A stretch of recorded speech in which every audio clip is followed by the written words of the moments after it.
Hi all ನಮಸ್ಕಾರ ಎಲ್ಲರಿಗೂ welcome to show ಮತ್ತು all in one YouTube channel. ನಾನು ನಿನ್ನೆ ವಿಡಿಯೋದಲ್ಲೇ ಹೇಳಿದೆ ಕಿರಣ್ ಮತ್ತು ಮಯೂರಿಗೆ 2 ಡೇಸ್ ಹಾಲಿಡೇ ಇತ್ತು ಅಂತ. ಫಸ್ಟ್ ಡೇ ಮನೇಲೇ ಹೆಂಗೋ ಆಟ ಆಡಿಕೊಂಡು ಟೈಮ್ ಪಾಸ್ ಮಾಡಿಕೊಂಡು ಮನೇಲೇ ಕಳೆದ್ವಿ. ಇನ್ನು ಸೆಕೆಂಡ್ ಡೇ ಮನೇಲಿ ಕಳೆಯೋದು ಬೇಡ, ಎಲ್ಲಾದರೂ ಆಚೆ ಹೋಗೋಣ ಅಂತ ಬೆಳಗ್ಗೆ ಬೇಗ ಎದ್ಕೊಂಡು ಫ್ರೆಶ್ ಅಪ್ ಆಗಿ ಊಟ ಎಲ್ಲ ಮುಗಿಸ್ಕೊಂಡು ಮುತ್ತೆಲ್ಲ ಮಡುವಿಗೆ ಹೋಗೋಣ ಅಂತ ಡಿಸೈಡ್ ಮಾಡ್ಕೊಂಡ್ವಿ. ಇನ್ನು ಊಟಕ್ಕೆ ನಮ್ಮ ಉತ್ತರ ಕರ್ನಾಟಕ ಸ್ಪೆಷಲ್ ರೊಟ್ಟಿ ಮಾಡಿದ್ದೆ, ಅದ್ರ ಜೊತೆ ತರಕಾರಿ ಸಾಂಬಾರು ಮತ್ತು ಸಲಾಡ್ ಮಾಡಿದ್ದೆ. ನಾನು ಲಾಸ್ಟ್ ವಿಡಿಯೋದಲ್ಲಿ ತೋರಿಸಿದ್ದೆ ಸಲಾಡ್ಗಳು, ಅದರಲ್ಲೇ ಒಂದು ಸಲಾಡ್ ಮಾಡಿದ್ದೆ. ಆಚೆ ಯಾವಾಗಲೂ ತಿನ್ನೋದು ಇದ್ದೇ ಇರುತ್ತೆ. ಇವತ್ತು ಆಚೆ ತಿನ್ನೋದು ಬೇಡ, ಮನೇಲೇ ಏನಾದರೂ ಮಾಡ್ಕೊಂಡು ಹೋಗೋಣ ಅಂತ ಕಡಲೆಪುರಿ ಮಸಾಲೆನ ಮಾಡ್ಕೊತಾ ಇದ್ದೆ.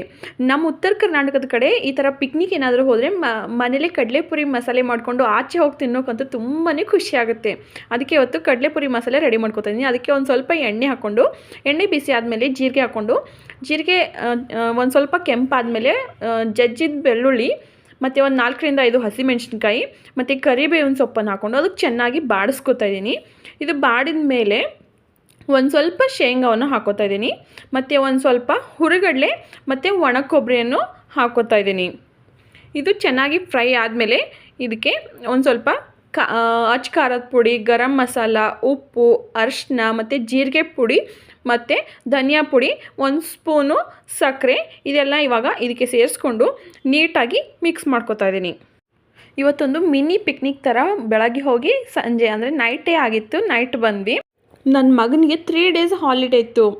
ಅವನಿಗಂತೂ ಸಿಕ್ಕಾಪಟ್ಟೆ ಖುಷಿ, ಮನೇಲಿ ಕುಣಿದಾಡ್ಕೊಂಡು ಚಿಡ್ದಾಡ್ಕೊಂಡು. ಮತ್ತು ಇವತ್ತಂತೂ ಮುತ್ತಲ್ ಮಡುವು ಹೋದಾಗಂತೂ ತುಂಬಾ ಖುಷಿ ಪಟ್ಬಿಟ್ಟ. ಹುರಿಗಡಲೆ, ಒಣ ಕೊಬ್ಬರಿ ಮತ್ತು ಶೇಂಗಾ ಮತ್ತು ಮಸಾಲೆ ಎಣ್ಣೆಯಲ್ಲಿ ನೀಟಾಗಿ ಫ್ರೈ ಆದಮೇಲೆ ಗ್ಯಾಸ್ನ ಒಂದು ಸ್ವಲ್ಪ ಲೋ ಫ್ಲೇಮಲ್ಲಿಟ್ಟು ಇದಕ್ಕೆ ಕಡಲೆಪುರಿನ ಹಾಕೋತಾ ಇದ್ದೀನಿ. ಕಡಲೆಪುರಿ ಹಾಕ್ಕೊಂಡು ಒಂದು ಸಲ ನೀಟಾಗಿ ಮಿಕ್ಸ್ ಮಾಡಿಕೊಂಡ್ರೆ ಮುಗ್ದೋಯ್ತು. ತುಂಬಾ ಟೇಸ್ಟಿಯಾಗಿರೋ ಕಡಲೆಪುರಿ ಮಸಾಲೆ ರೆಡಿ ಆಗೇ ಹೋಗುತ್ತೆ. ಇದು ಈವ್ನಿಂಗ್ ಟೈಮಲ್ಲಿ ಟೀ ಜೊತೆ ಸೂಪರ್ ಆಗಿರೋ ಕಾಂಬಿನೇಷನ್ ಅಂತಲೇ ಹೇಳ್ಬೋದು ಈ ಸ್ನ್ಯಾಕ್ಸು. ಈ ಕಡಲೆಪುರಿ ಮಸಾಲೆ ಒಂದು ಸಲ ರೆಡಿ ಮಾಡಿಕೊಂಡು ಒಂದು 8ರಿಂದ 15 ದಿವಸ ಆದರೂ ಡಬ್ಬದಲ್ಲಿ ಹಾಕಿಟ್ರೆ ಚೆನ್ನಾಗಿರುತ್ತೆ. ನಾವು ಯಾವಾಗ ಬೇಕು ಅವಾಗ ತಿನ್ಬೋದು. ಮಕ್ಕಳಿಗಂತೂ ಕೇಳಿದಾಗೆಲ್ಲ ಸ್ನ್ಯಾಕ್ಸ್ ಥರ ಕೊಡ್ಬೋದು, ಚೆನ್ನಾಗಿರುತ್ತೆ ಒಂಥರ ಟೇಸ್ಟು, ಖಾರವಾಗಿ. ನನ್ನ ಹಸ್ಬೆಂಡ್ಗಂತೂ ಇದು ತುಂಬಾ ಫೇವ್ರೇಟು. ಒಂದು ಹೊತ್ತು ಊಟ ಇಲ್ಲದೆ ಹೋದರೂ ಪರವಾಗಿಲ್ಲ, ಈ ಚುಡುವನ್ನ ಕೊಡಬೇಕು. ನಮ್ಮ ಉತ್ತರ ಕರ್ನಾಟಕದ ಕಡೆ ಇದಕ್ಕೆ ಚುಡುವ ಅಂತ ಕರೀತಾರೆ.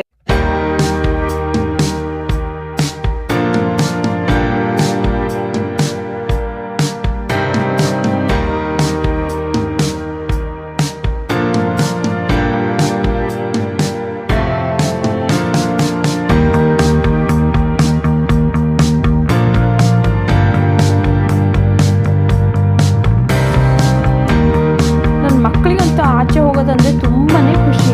ಅದಕ್ಕೆ ಬೇಗ ರೆಡಿಯಾಗಿ ನಡೀರಿ ಹೋಗೋಣ ಅಂತ ಸುಮ್ಮನೆ ಮನೆಯಲ್ಲೆಲ್ಲ ಸುತ್ತಾಡ್ಕೊಂಡಿದ್ರು. ಇನ್ನು ಇದೆಲ್ಲ ಮುಗಿಸ್ಕೊಂಡು ಬೇಗ ರೆಡಿಯಾಗಿ ಮುತ್ತಲ್ ಮಡುವಿಗೆ ನಾವು ಹೊರಟ್ವಿ.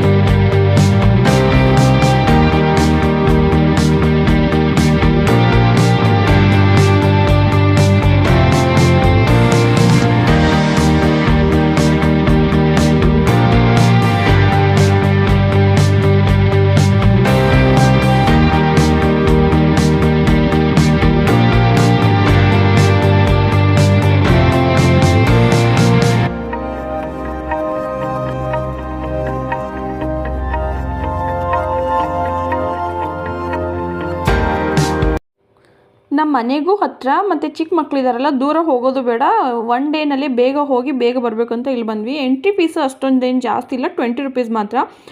ಇಲ್ಲಿ ನೇಚರ್ ಮಾತ್ರ ತುಂಬಾ ಚೆನ್ನಾಗಿದೆ.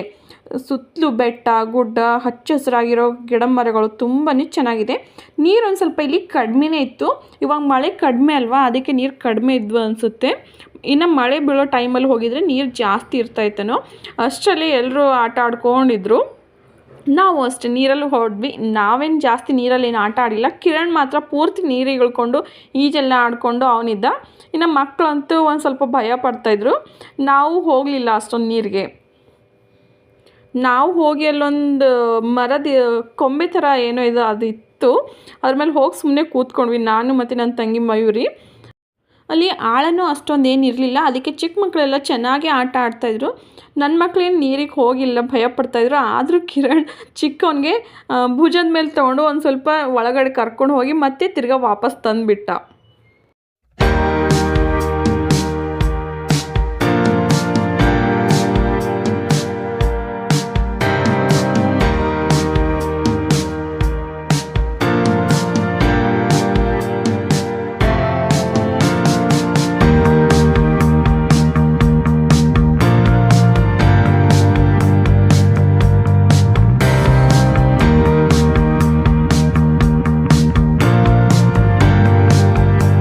ಇನ್ನು ನಾವು ಅದ್ರ ಮೇಲೆ ಕೂತ್ಕೊಂಡಿದ್ದು ಸಾಕು ಅಂತ ಎದ್ದು ಬರ್ತಾ ಇದ್ವಿ. ಕಿರಣ್ ನಮ್ಮ ಇಬ್ಬರಿಗೂ ಅದು ನೀರೊಳಗಡೆ ಎಳ್ದಾಡ್ಬೇಕು ಅಂತ ಈ ಕಡೆ ಎಳ್ತಾ ಇದ್ದೆ. ನಾನಲ್ಲಿ ಆ ಕೊಂಬೆನ ಗಟ್ಟಿಯಾಗಿ ಇಟ್ಕೊಂಡಿದ್ದೆ. ಅವ್ನು ಎಷ್ಟು ಎಳೆದ್ರೆ ಈ ಕಡೆ ಬರಲಿಲ್ಲ. ನಮ್ಮ ಮಯೂರಿನೇ ಅಷ್ಟೇ, ಅವಳು ನೀರಿಗೆ ಇಳಿದಿಲ್ಲ. ಈ ಕಡೆ ಬಂದಾದ್ಮೇಲೆ ನಾನು ಇನ್ನೊಂದ್ಸಲ ಫೋಟೋ ತೊಗೊಳೋದಂತ ಅಲ್ಲಿ ನೀರೊಳಗಡೆ ಮತ್ತೆ ಹೋಗಿದ್ದೆ ಕೊಂಬೆ ಮೇಲೆ. ಅವಾಗ ಫುಲ್ ಎಳ್ಬಿಟ್ಟು ಅವಾಗ ನಾನು ನೀರಿಗೆ ಇಳಿದ್ಬಿಟ್ಟೆ.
ಇನ್ನು ಅಲ್ಲೆಲ್ಲ ಆಟ ಮುಗಿಸ್ಕೊಂಡು ತಿರ್ಗಾ ಮೇಲೆ ಹತ್ತುಕೊಂಡು ಹೋದ್ವಿ. ಮೆಟ್ಲು ಮಾತ್ರ ಇಳಿಯುವಾಗ ಗೊತ್ತಾಗಲಿಲ್ಲ, ಹತ್ತುವಾಗ ಎಷ್ಟು ಮೆಟ್ಲಿದೆ ಅಂತ ಸುಸ್ತಾಗೋಯ್ತು, ಸಾಕಾಗೋಯ್ತು.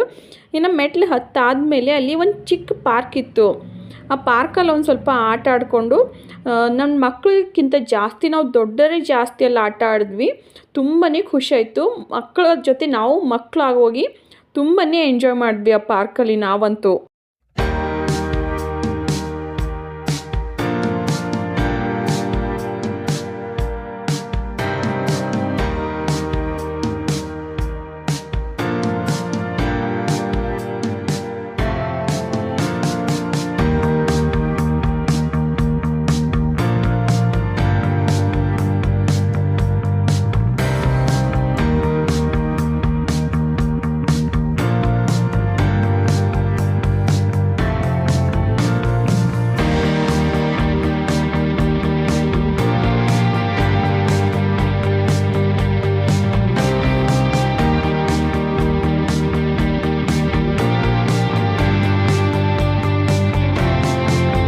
ಇನ್ನು ನನ್ನ ಹಸ್ಬೆಂಡು ಚಿಕ್ಕ ಮಕ್ಕಳ ಥರ ಮರ ಹತ್ಕೊಂಡು ಕೂತ್ಕೊಂಡಿದ್ರು.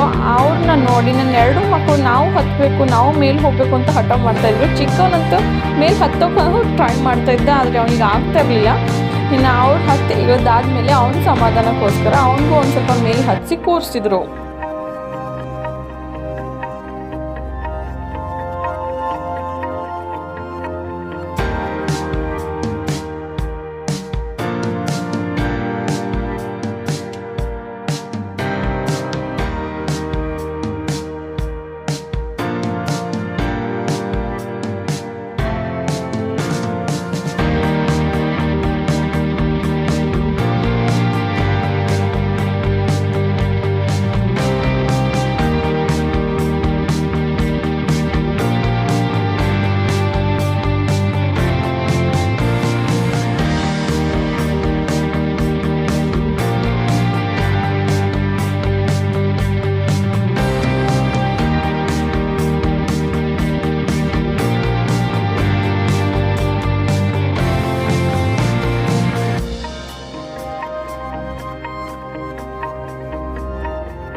ಅಲ್ಲಂತೂ ತುಂಬಾ ಕೋತಿಗಳಿದ್ವು. ಕೈಯಲ್ಲಿ ಏನಾದರೂ ಕಾಣಿಸಿದ್ರೆ ಕಿತ್ಕೊಳ್ಳೋದು, ಬ್ಯಾಗು, ಕವರು, ಬಾಟಲು ಏನು ಕಾಣಿಸಿದ್ರು ಕಿತ್ಕೋತಾ ಇದ್ವು. ಅಲ್ಲಂತೂ ಒಂದು ಕೋತಿ ಕೈಯಿಂದ ಕೋಕ್ನ ಕಿತ್ಕೊಂಡು ಎಷ್ಟು ಚೆನ್ನಾಗಿ ಕುಡಿತಾ ಇತ್ತು ನೋಡಿ, ತುಂಬಾ ಚೆನ್ನಾಗಿ ಕಾಣಿಸ್ತಾ ಇತ್ತು. ನನ್ನ ದೊಡ್ಡ ಮಗ ಕೋತಿಗಳನ್ನು ನೋಡಿ ಹೆದರ್ಕೋತಾ ಇದ್ದ. ಆದರೆ ಚಿಕ್ಕವನ್ನ ಆ ಥರ ಎಲ್ಲ ಅವಕ್ಕೆ ಹತ್ರ ಹೋಗೋದು, ಅವ್ಕೆ ಕರೆಯೋದು, ಬಾಬಾ ಅನ್ನೋದು, ಅವ್ರ ಜೊತೆ ಚೀರಾಡೋದು, ಈ ಥರ ಎಲ್ಲ ಮಾಡ್ತಾ ಇದ್ದ. ಇನ್ನು ಎಲ್ಲಿಗಾದರೂ ಹೋದರೆ ನಮ್ಮ ಹುಡುಗಿರು ಕೇಳೋದಾ, ಫೋಟೋ, ರೀಲ್ಸು ಇದೆಲ್ಲ ಇದ್ದೇ ಇರುತ್ತೆ. ಹಾಗೆ ನಾನು ಮಯೂರಿನೂ ಒಂದು ಸ್ವಲ್ಪ ಫೋಟೋಸು ತೊಗೊಂಡು ಒಂದು ಸ್ವಲ್ಪ ರೀಲ್ಸು ಮಾಡಿಕೊಂಡು ಅಲ್ಲೂ ಅಷ್ಟೇ ಎಂಜಾಯ್ ಮಾಡ್ಕೊಂಡ್ವಿ. ನಾವು ಅಂದ್ಕೊಂಡಿದ್ವಿ ಹತ್ರನೇ ಇದೆ, ಬೇಗ ಹೋಗಿ ಬೇಗ ಬರ್ತೀವಿ ಅಂತ. ಆದರೆ ಬೇಗನೆ ಹೋಗಿದ್ವಿ. ಅದರೆಲ್ಲ ಆಟ ಆಡಿಕೊಂಡು ಅದು ನೀರೆಲ್ಲ ಪಾರ್ಕಲ್ಲೆಲ್ಲ ಆಟ ಆಡ್ಕೊಳ್ಳೋ ಅಷ್ಟರಲ್ಲಿ ಟೈಮ್ ಯಾವಾಗ ಹೊಟ್ಟೋಯ್ತು ಅಂತಲೇ ಗೊತ್ತಾಗಿಲ್ಲ.